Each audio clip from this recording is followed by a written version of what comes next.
Many who look back at the 5th and 6th generation of consoles will tell you how Nintendo tried to compete with power and lost big time. Because they couldn't win the arms race, they decided to just go a different route. I'm here to tell you, this take is dead the hell ass wrong. People who say this simply don't know what happened. Many people have adopted a poorly thought out take about these two generations. What everyone is saying went down for Nintendo against the PS1 and 2 is simply untrue. When talking about the power arms race, Nintendo actually won, as the 64 and GameCube were the most powerful of the bunch. What we know about the 64 is it used a cartridge media that forced developers to truncate their games. This doesn't mean it was less powerful, but it did make it less capable. Developers could not take advantage of the power of the system due to storage space.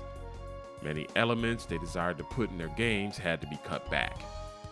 This was part of Nintendo's business, which they would give up for the Wii and Wii U, but kept up with for the Game Boy Advance, DS, 3DS, and also the Switch.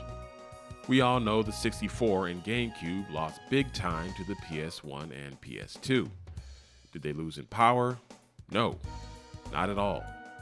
Not only were the 64 and GameCube the most powerful consoles of those generations, power had nothing to do with why they lost.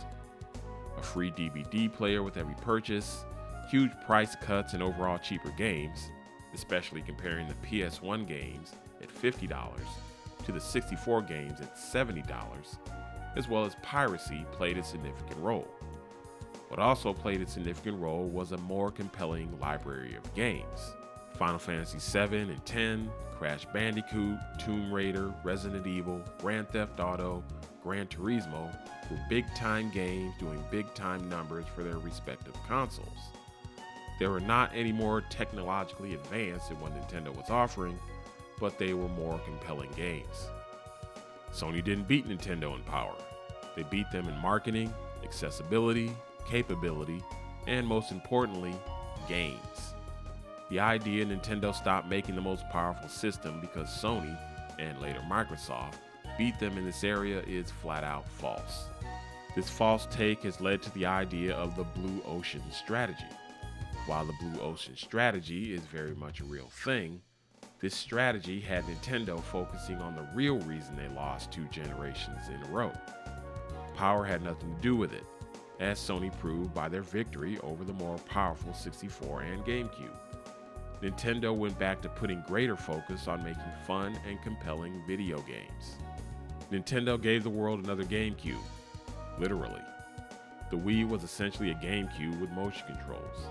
It was called the GameCube Next pre-development, had a door which opened up to 4 plugs for the GameCube controllers, and graphically was not a step up from the GameCube. Nintendo wasn't trying to break the technological mold. They actually knew why they lost. They lost because they got beat at their own game, pun intended. They didn't lose the power war. They lost the game war. Wii Sports, Wii Fitness games, and Mario would fix this, as these games would propel the vastly underpowered Wii past more powerful systems in the 360 and PS3, beating out games like Halo, Grand Theft Auto, Metal Gear Solid, Call of Duty, Minecraft, etc. Some will comment on the price difference for the Wii being the deciding factor in its success. The much more powerful 360 was a mere $50 more than the Wii. Microsoft couldn't compete with Wii Sports, though they certainly tried when they shamelessly ripped off their motion control concept with the Kinect. Sony tried it too with the PlayStation Move, to middling success. The 64 and GameCube lost the war that actually mattered, while the Wii got Nintendo back on track in winning the war that actually mattered. This is why the notion of Nintendo stopped competing after the GameCube is a gooberish cope take. They actually doubled their competitive efforts with the Wii by winning the games arms race again.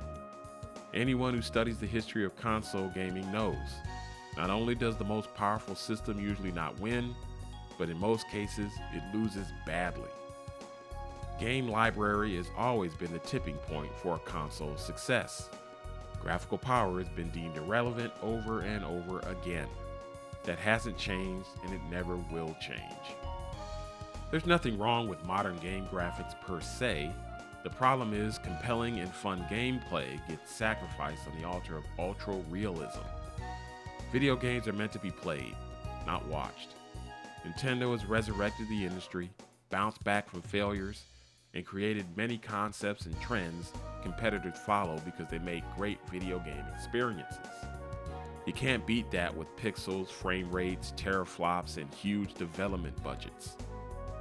While the competition chases trends, Nintendo will continue to make them, as they're the one company focused on making great games. In this industry, games are king. Great video games are undefeated.